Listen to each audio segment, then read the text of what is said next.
Hello friends, ఈరోజు నేను మినప రొట్టె కాల్చాను. పిల్లలు కానీ పెద్దలు కానీ తింటే బలం ఇది. దాంట్లోకి టమాటా చట్నీ, కారపొడి, వాళ్ళకి పిల్లలు కారం తినకపోతే ఇది పటిక బెల్లం పొడి. ఇది పంచదార పెట్టవచ్చు, కానీ పటిక బెల్లం పొడి సలవ చేస్తుంది, కఫం అది పట్టదు, మంచిదని పటిక బెల్లం పొడి పిల్లలకి పెడితే మంచిది. కారాలు తినలేరు కదా చిన్నపిల్లలు ఉన్నవాళ్ళు, ఇలా వేసి పెడితే.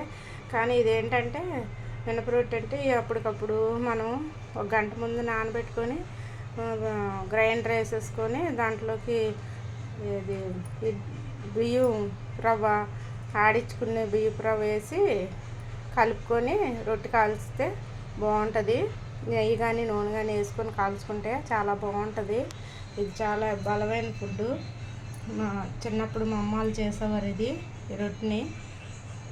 వాళ్ళు ఇంకా నిప్పులేసి అరిటాకు వేసి కాల్చేవాళ్ళు. మనకి ఇప్పుడు అవన్నీ ఉండవు కదా, స్టవ్ మీద సిమ్లో పెట్టి కాల్చాను. చూడండి, ఇది అందరికీ మంచిది. ఉదయానికే వేసుకొని తర్వాత ఉన్న పిండిని మనం తర్వాత బాగా నానేక పులిసాక ఇడ్లీ పెట్టుకోవచ్చు. కానీ మనం ఇడ్లీ రవ్వ కాకుండా బియ్యపు రవ్వతో వేసుకుంటే ఇట్లా చాలా బాగుంటుంది. మినప రొట్టె అంటే ఇట్లా చేసుకొని తింటే మంచి బలం, మంచి ఆరోగ్యం కూడా. ఒకసారి చూడండి, ట్రై చేసి మీరు కూడా పిల్లలకి అప్పటికప్పుడు రుబ్బి పెడితే పులుపు అది ఉంటుంది కనుక వేసి పెడితే మంచిది.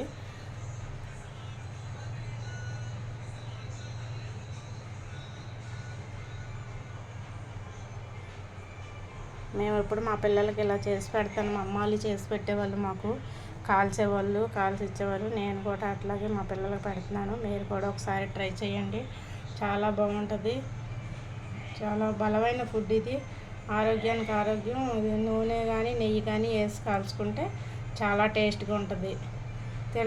మా కారం తినేవాళ్ళు పెద్దవాళ్ళకి ఇది పెట్టి చిన్నపిల్లలకి ఇలాగా పటిక బెల్లం పొడి వేసి పెడితే చాలా ఆరోగ్యం. పిల్లలు కూడా బాగా తింటారు. కొంచెం స్వీట్ తగులుతుంది కనుక మీరు కూడా ఒకసారి ట్రై చేయండి.